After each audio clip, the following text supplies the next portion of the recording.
Many of us hear the phrase, "do not text and drive," since the day we begin driving. But this has not stopped the majority of the population from the distraction. Texting and driving is not an issue that has been prevalent for many years. Along with the rise in the use of technology, this is a problem that has been created by the population's attachment to their cellular devices and tendency to be distracted to them while driving to places. Many people rely on their phones as their sole source of communication and do not have the ability to go even a couple of minutes without looking at their phones. I hope to inform each of you on how many people have been affected by texting and driving and show the research that has been done contributing to the attempt to reduce texting and driving in our country. According to CNBC, the rise of cell phone use is adding to the already large problem of road injuries and deaths from motor vehicle accidents. It is stated that people are not surprised because they see so many people doing it as they drive on a daily basis. Over 8 million employees are covered by bans from their employers on driving while using cell phones. There are liability issues involved with this problem. The article states that as a vehicle gets smarter and technology advances, there will be a way to prevent the driver from being distracted in the near future. There are many distractions available when a cell phone is present in the vehicle. According to PLOS One, driver distraction can be defined as the diversion of attention away from activities critical for safe driving and toward a competing activity. The use of mobile phones while driving has been researched as a negative influence, known as one of the most serious driving distractions. Texting and driving is not the only distraction caused by cell phones. Activities such as answering calls, receiving messages, reading messages, and texting the messages are all common distractions caused by cell phone when driving. As a result of texting and driving, it has been researched that compensatory behaviors such as stopping the vehicle, reducing the speed or slowing down, increasing highway distance, limiting the amount of lane changing, and paying more attention to the road behavior have made drivers think that texting and driving is considered okay. In order to fully visualize how texting and driving has affected people in our country, I'm going to share some statistical data on the rate of texting and driving in the U.S. Aaron Shoemaker's statistics at the Huffington Post have helped in visualizing the number of people affected by texting and driving in the United States today. She discussed that 98% of adults know that texting and driving is unsafe, but the majority of people still choose to do it. The number of Americans killed every day from motor vehicle accidents that involve distracted driving are 9 people. The probability that a motor vehicle crash involved a cell phone is 1 in 4. The percentage of teens who have been a passenger in the car with the driver using a cell phone is 40%. The percentage of drivers ages 18 to 64 who admitted to reading or writing messages in the previous month is 33%.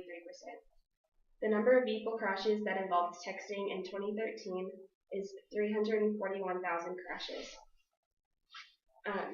Cell phone usage increases the risk of the crash by 4 times. The number of seconds a driver takes their eyes off the road to send a text message is 5 seconds, and the number of seconds you can take your eyes away from the road without becoming distracted is less than 2 seconds. The age group most likely to send a text message while driving is ages 21 to 24. After hearing the facts about what texting and driving has done to our population, I think it is important to discuss the efforts that have been made to reduce the rates of texting and driving and what laws have been enforced to create safer roads to drive on. The authors of The Government, Law, and Public Health Practice expresses that traffic fatalities remain one of the leading causes of death in the United States, with an estimated 32,788 deaths in 2010. In order to decrease this number of deaths, states have enacted restrictions on drunk driving, implemented graduated driver's license programs, and mandated seatbelt use and special licensing procedure for older adults.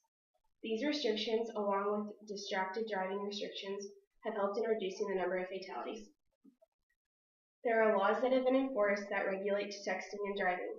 According to Chang and the Economic Inquiry, states started to pass cell phone bans in order to prohibit drivers from using cell phones behind the wheel.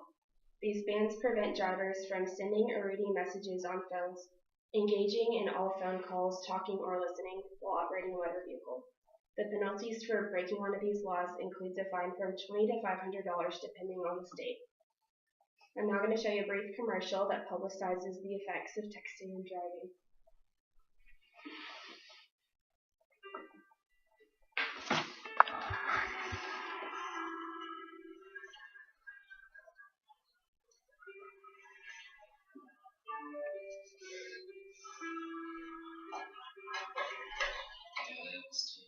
driving needs to go, needs to go.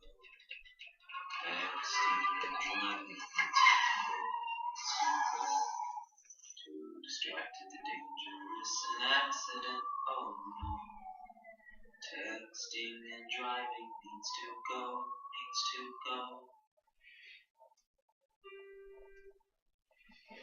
After learning more about the effects of texting and driving, I hope that each of you feel more informed and knowledgeable about how this issue not only affects you as the driver, but each person walking past you on the sidewalk, each driver you pass on the road, and each person that is a passenger in your car.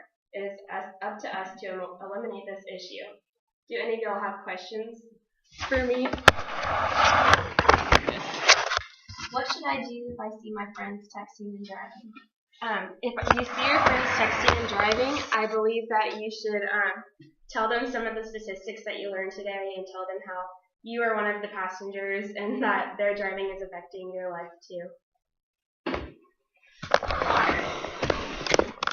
Were you surprised or shocked by any of the statistics that you found?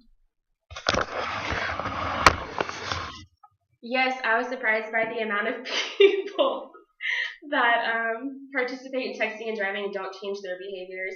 And I feel like a lot of the statistics probably weren't as accurate as they could have been because many people don't actually admit to texting and driving. Anything else? No. Thank you guys.